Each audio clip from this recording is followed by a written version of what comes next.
அனைவருக்கும் வணக்கம். இந்தியா சொந்தமாக பயணிகள் விமானங்கள் தயாரிக்கப் போகிறது என்ற செய்தி ஓரிரு தினங்களுக்கு முன்பு செய்தியாக எங்கும் பரவின. இந்தியாவின் ஹிந்துஸ்தான் ஏரோநாட்டிக்கல் லிமிடெடும் ரஷ்யாவின் யுனைடெட் ஏர்கிராஃப்ட் கார்ப்பரேஷனும் இணைந்து இந்தியாவின் உள்நாட்டு பயணங்களுக்கும் அருகிலுள்ள நாடுகளுக்குமான பயணங்களுக்காக அகலம் குறைந்த 2 என்ஜின்கள் உள்ள SJ-100 பயணிகள் விமானம் தயாரிக்க இருப்பதாக ஒரு செய்தி பரவியது. இது ஒரு சாதாரண விஷயம் அல்ல. போர் விமானம் தயாரிப்பது போலவும் அல்ல. உலகில் 2 நாடுகள் தான் பயணிகள் விமானம் தயாரிக்கிறது என்று அறியும் போதுதான், அல்லது 2 நாடுகள் தான் இந்த துறையில் கோல் ஒச்சுகின்றன என்று சொல்லும் போதுதான் இதன் முக்கியத்துவம் நமக்கு புரியும். வருங்காலம் இந்தியாவும் அந்த இடத்தில் வரும் என்பதும் அவர்களுக்கு போட்டியாக அமையப்போகிறது என்பதும் மிக பெருமையான விஷயம். அதை பற்றித்தான் நாம் விளக்கமாக பார்க்க போகிறோம். வாருங்கள். சுதந்திர இந்தியாவில் இந்தியா செய்யும் ஒப்பந்தங்களில் மிக மிக முக்கியத்துவம் பெறுகின்ற ஒப்பந்தம் இது. இந்தியாவிற்கு ஒரு மைல்கல் என்று கூட இதை சொல்லலாம். இந்தியாவும் ரஷ்யாவும் இணைந்து இந்தியாவில் விமானம் தயாரிக்கும் எனும்போது ஆரம்பத்தில் அது முழுவதும் இந்தியாவில் தயாரிக்கப்படுகிறது என்று பொருள் அல்ல. இங்கு அசம்பிளி செய்யப்படுகிறது என்பதுதான் பொருள். எந்த பொருளும், அதாவது மொபைல் போன் உட்பட கார்கள் உட்பட அனைத்தும் முதலில் இங்கு அசம்பிளி செய்யப்பட்டு வெள்ளோட்டம் பார்க்கப்படும். பின்பு படிப்படியாக ஒவ்வொரு உதிரி பாகங்களாக இங்கு தயாரிக்கப்பட்டு முழுதுமாக இங்கு தயாரிக்கும் பொருளாக அது மாறிவிடும். இப்படித்தான் இங்கும் இந்த விமான உற்பத்தியும் மாறப்போகிறது. தற்போது இது அசம்பிளி தான் இங்கு நடக்கும். படிப்படியாக அதன் பாகங்கள் இந்தியாவில் உற்பத்தி செய்யப்பட்டு முழுதும் இந்திய தயாரிப்பாக மாறும் காலம் விரைவில் வரும். தற்போது உதிரி பாகங்கள் கொண்டு வரப்பட்டு இந்திய தொழில்நுட்ப வல்லுநர்களின் ஐடியாக்கள் மற்றும் அவர்களின் திறனும் பயன்படுத்தி விமானத்தில் பல வசதிகளும் திறனையும் மேம்படுத்தி அதை மெருகூட்டி இந்த விமானங்கள் உருவாக்கப்படும். அதற்காகத்தான் இந்த ஒப்பந்தம் ரஷ்யாவுடன் தற்போது போடப்பட்டிருக்கிறது. ரஷ்யாவும் இசைந்து அந்த ஒப்பந்தத்திற்கு முன்வந்திருக்கிறது. இதன் மூலம் ரஷ்ய விமானத்தை இங்கு உருவாக்கும் உரிமத்தை இந்திய நிறுவனமான HAL-ற்கு ரஷ்யா தந்திருக்கிறது. ரஷ்யாவின் யுனைடெட் ஏர்கிராஃப்ட் கார்ப்பரேஷன் ஏற்கனவே சுகாய் சூப்பர்ஜெட் 100 என்ற விமானத்தை சுமார் 200க்கு மேல் உற்பத்தி செய்து உள்நாட்டு பயன்பாட்டிற்கு பயன்படுத்தி வருகிறது என்பதும் கவனத்தில் கொள்ள வேண்டும். ஏன் ரஷ்யா UAC என்ற நிறுவனத்தை உருவாக்கியது? ஏன் பயணிகள் விமானம் தயாரிக்க முயற்சி எடுத்தது? அது இவ்வளவு முக்கியத்துவம் ஏன் பெறுகிறது என்று நாம் அறிய வேண்டும் என்றால் சில முக்கியமான தகவல்களையும் நாம் அறிந்திருக்க வேண்டும். நாம் பார்க்கும்போது பல விமான நிலையங்களின் விமானங்கள் நாம் பார்ப்பதுண்டு. இந்தியாவிலும் சரி, வெளிநாடுகளிலும் சரி. ஏர் இந்தியா, இண்டிகோ, ஸ்பைஸ் ஜெட், ஆகாஷ் ஏர் மற்றும் எமிரேட்ஸ், இங்கிலாந்தில் உள்ள விமானங்கள், அமெரிக்க விமானங்கள் என்று பலவும் பார்த்திருந்தாலும் இவற்றில் சிறு சிறு மாறுதல்கள் இருக்குமே ஒழிய இந்த விமானங்கள் கிட்டத்தட்ட பார்ப்பதற்கு ஒன்று போலவே இருக்கும். உலகம் முழுவதும் எவ்வளவு விமானங்கள் இருக்கின்றன, எவ்வளவு விமானிகள் தினந்தோறும் பயணிக்கிறார்கள் என்று நாம் பார்க்கும்போது பிரமிப்பாக இருக்கும். ஆனால் இந்த விமானங்களை எல்லாம் கவனித்தால் சிறு சிறு மாற்றங்களை தவிர இந்த விமானங்கள் எல்லாம் கிட்டத்தட்ட ஒன்று போல் தான் பார்ப்பதற்கு இருக்கும் என்பதுதான் நிஜம். இதற்கு நிறங்களும் நிறுவனங்களின் பெயர்களும் தான் மாறி இருக்குமே ஒழிய விமானங்கள் கிட்டத்தட்ட ஒன்றுபோல் இருப்பதற்கு காரணம் இருக்கிறது. ஏன் இப்படி என்றால், உலக அளவில் பயணிகள் விமான தயாரிப்பில் உலகில் இன்று வரை அடக்கி ஆள்வது 2 நாடுகளின் மிக முக்கியமான நிறுவனங்கள் என்பதுதான். அது ஒன்று அமெரிக்காவின் போயிங் நிறுவனமும் இன்னொன்று யூரோப் யூனியனின் ஏர்பஸ் நிறுவனமும் தான். உலக நாடுகளின் விமான தேவைகளில் சுமார் 90 முதல் 95% இந்த 2 நிறுவனங்களும் தான் பூர்த்தி செய்து வருகின்றன. இதுதான் இதற்கான முக்கிய காரணமாக அமைகிறது. 2ஆம் உலக போருக்கு பின் உலகில் அமெரிக்காவின் தலைமையில் தான் உலக நாடுகள் என்பது போன்ற ஒரு பிரம்மையை அமெரிக்கா ஏற்படுத்தியது. இதற்கு ஐரோப்பிய யூனியன்கள் ஒத்து ஊதியது. அது வியாபாரமானாலும் சரி, தொழில்நுட்பமானாலும் சரி, ஆளுமையானாலும் சரி, நிர்வாகமானாலும் சரி, எதிலும் அவர்கள் ஆளுமை இருந்தது. இதை மீறி யாரேனும் தலை எடுக்கும் பட்சத்தில் அதை பல சூழ்ச்சிகள் மூலமும் பல அடக்குமுறைகள் மூலமும் அவர்களை அடக்கி வைத்தார்கள் அல்லது தடுத்து நிறுத்தினார்கள். ஆனால் சோவியத் யூனியனாக உருவெடுத்த ரஷ்யா உடைந்து சிதறுகின்ற காலம் வரை அமெரிக்காவிற்கு ஒரு மாற்று சக்தியாக உலகில் நிலை கொண்டது என்றால் அது மிக இல்லை. அதை சூழ்ச்சியாலும் தந்திரத்தாலும் அவ்வளவு பெரிய நாட்டையே உடைத்து சிதைத்தது அமெரிக்கா என்றால் அதுவும் மிக இல்லை. அது ரஷ்யாவின் பொருளாதாரத்தை மிகவும் பாதித்து விட்டது. ரஷ்யா அதிலிருந்து மீண்டெழுந்து வருவதற்கு சில காலம் ரஷ்யாவிற்கு தேவைப்பட்டது. அந்த இடைவெளியில் தான் அமெரிக்கா பல துறைகளையும் உலக அளவில் அடக்கி ஆண்டது. அதற்கு நிழலாக நின்று உதவியது ஐரோப்பிய யூனியன் நாடுகள். அவர்களும் தங்கள் பங்கிற்கு துணை நின்றுவிட்டு அவர்களும் தங்கள் செல்வாக்கை அங்கு பயன்படுத்திக் கொண்டார்கள், நிலைநிறுத்திக் கொண்டார்கள். அவர்கள் ஒவ்வொரு துறையிலும் முன்னேறும் போதோ அல்லது புதிய கண்டுபிடிப்புகள் மூலம் பலம் பெறும்போதோ மற்றவர்கள் அந்த பலத்தையோ அந்த முன்னேற்றத்தையோ அடைந்துவிடக் கூடாது என்பதில் இந்த அமெரிக்காவும் ஐரோப்பிய யூனியன் நாடுகளும் குறியாக இருந்தன என்றால் அதுவும் மிக இல்லைதான்.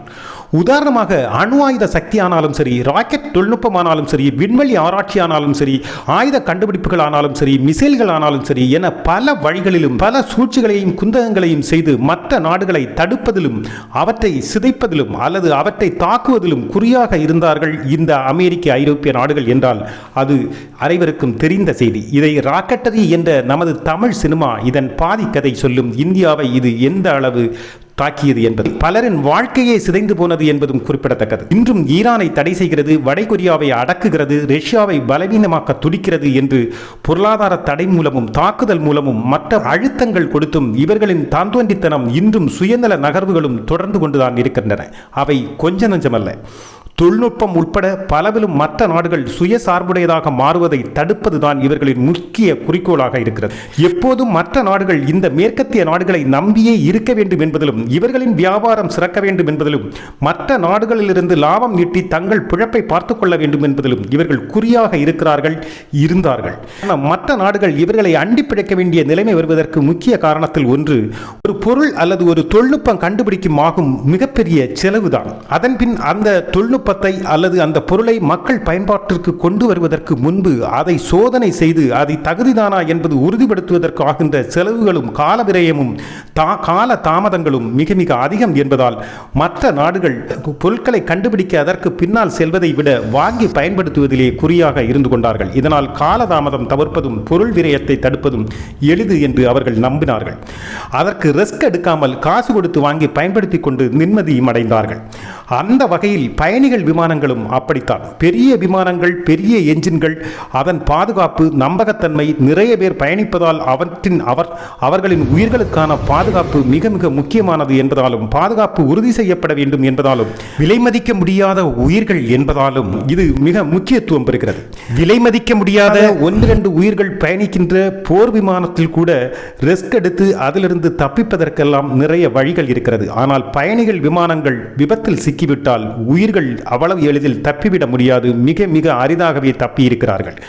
ஆக இதில் ரிஸ்க் அதிகம் என்பதால் இதன் பாதுகாப்பை உறுதி செய்ய வேண்டியது மிக மிக அவசியம். அவற்றுக்கு பல சோதனைகள் செய்ய வேண்டிய நிர்பந்தமும் பல கால விரயமும் பொருள் விரயமும் இதற்கு தேவைப்படும்.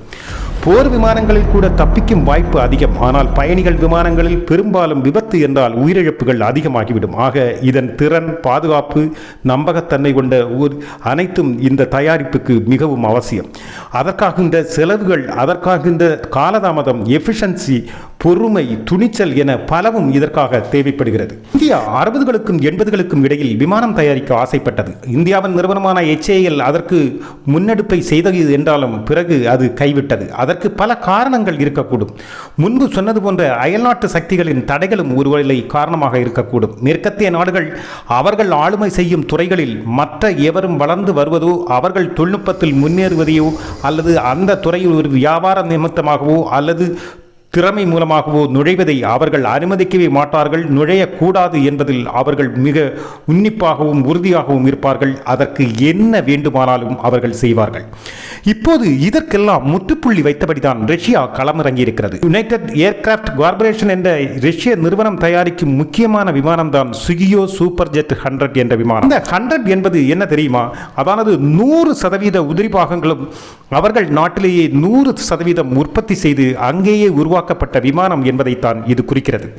முன்பு 70% பாகங்கள் இறக்குமதி செய்து கொண்டும் 30% பாகங்கள் மட்டுமே உள்நாட்டில் தயாரித்தும் தான் ரஷ்யா இந்த விமானத்தை தயாரித்துக் கொண்டிருந்தது. ரஷ்யா உக்ரைன் போருக்கு பின்பு அமெரிக்கா கொண்டு வந்த பொருளாதார தடைக்கு பின்பு தங்கள் நாட்டிலேயே உற்பத்தி செய்ய ஆரம்பித்தார்கள். அதற்கு காரணமும் இருந்தது. அது சுகியோ சூப்பர் ஜெட் 100 சுமார் 200 விமானங்கள் வரை அவர்கள் உற்பத்தி செய்து உள்நாட்டு பயன்பாட்டிற்கு அவர்கள் பயன்படுத்திக் கொண்டும் இருக்கிறார்கள். பல பதிட்டாண்டுகள் அனுபவமும் செயல்திறனும் கொண்ட போயிங் மற்றும் ஏர்பஸ் நிறுவனங்கள் போல இதை ஒப்பிட முடியாது என்றாலும் இது ஒரு புதிய நிறுவனம் என்பதும் இது மிக குறுகிய காலத்தில் உருவாகி செயல்பட்டு கொண்டிருக்கின்ற நிறுவனம் என்பதாலும் புதிய முயற்சியில் இப்போதுதான் படிப்படி மெருகேற்றிக் கொண்டு இருக்கிறார்கள் என்பதையும் நாம் கவனத்தில் கொள்ள வேண்டும். ஆகையால் இதனை நீண்ட தூர பயணத்திற்கோ அதிக பயணிகள் கொண்ட பெரிய விமானமாகவோ தயாரிக்கும் அளவுக்கு ரஷ்யாவும் திறன் பெறவில்லை. நாமும் அதை அவ்வளவு எளிதில் தயாரிப்பது என்பது மிக கடினமும் கூட. எனவே இவற்றை நீண்ட தூர பயணத்திற்கோ அதிக பயணிகள் கொண்ட விமானமாக பெரிய அளவில் தயாரிக்க முடியாது. எல்லாவற்றுக்கும் தற்போதைய நிலையில் ஓர் எல்லை உண்டு. உள்நாட்டு பயன்பாடு மற்றும் மிக அருகிலுள்ள நாடுகளுக்கான பயணங்களுக்கு இது மிக சிறந்ததாகவும் உகந்ததாகவும் இருக்கும். அதோடு 100-105 பயணிகள் அளவில் தான் இதில் பயணிக்கவும் முடியும். காலப்போக்கில் மெருகேற்றி இந்தியாவின் திறனும் தொழில்நுட்பமும் சேரும்போது இது மிகப்பெரிய நிறுவனமாகவும் உற்பத்தியாகவும் மாறும். அன்று போயிங்கும் ஏர்பஸுக்கும் ஒரு சவாலாக இது நிற்கும். அமெரிக்காவின் பொருளாதார தடை வந்தபோது போயிங்கும் ஏர்பஸும் இனி தொடர்ந்து சேவை தர முடியாது என்று ரஷ்யாவிடம் அறிவித்துவிட்டது. ரஷ்யா கையை பிசைந்து கொண்டு நின்று கொண்டு சும்மா இருக்கவில்லை. உடனே தன்னிறைவை தேடி அது முயற்சியை தொடர்ந்தது. அப்போதுதான் ரஷ்யா முடிவு செய்தது சுயசார்புடைய விமானங்கள் தயாரிக்க வேண்டும் என்று. அதற்கான முயற்சியிலும் இறங்கி வெற்றியும் கண்டிருக்கிறது. அதுதான் இப்போது மிகப்பெரிய விமான நிறுவனமாக உருவெடுத்திருக்கிறது. சீனாவுக்கு கூட இன்று வரை சொந்தமாக ஒரு பயணிகள் விமானம் தயாரிக்கும் முயற்சியில் வெற்றி பெற முடியவில்லை. இன்றும் அது சோதனையிலும் முயற்சியிலும் தான் இருக்கிறது என்பதும் குறிப்பிடத்தக்கது. உலகின் 2வது பொருளாதார சக்தி என்று சொல்லப்படுகின்ற சீனாவிற்கே இந்த நிலை என்றால் மற்ற நாடுகள் எம்மாத்திரம் என்று கணக்கு போட்டு பாருங்கள். அந்த வகையில் ரஷ்யாவின் இந்த முயற்சியும் வெற்றியும் பாராட்டுதலுக்குரியதே.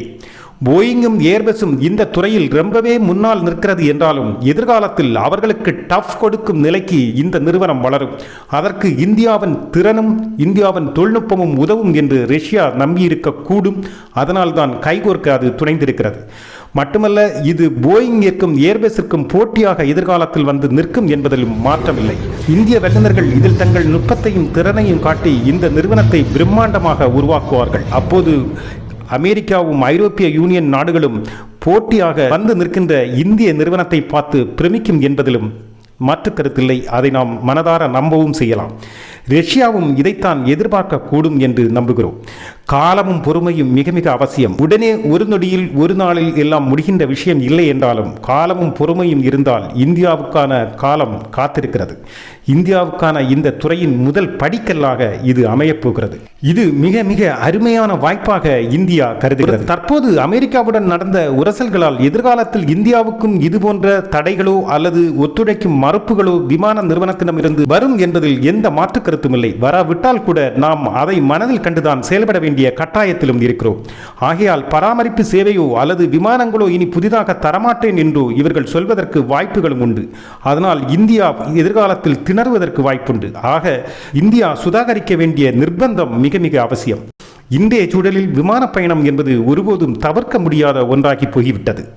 ஆக அதற்கான முன்னெச்சரிக்கை மிக மிக அவசியம். அதற்கான தற்சார்பு நடவடிக்கைகள் அவசியம் என்பதை இந்தியா உணர்ந்து செயல்படுகிறது.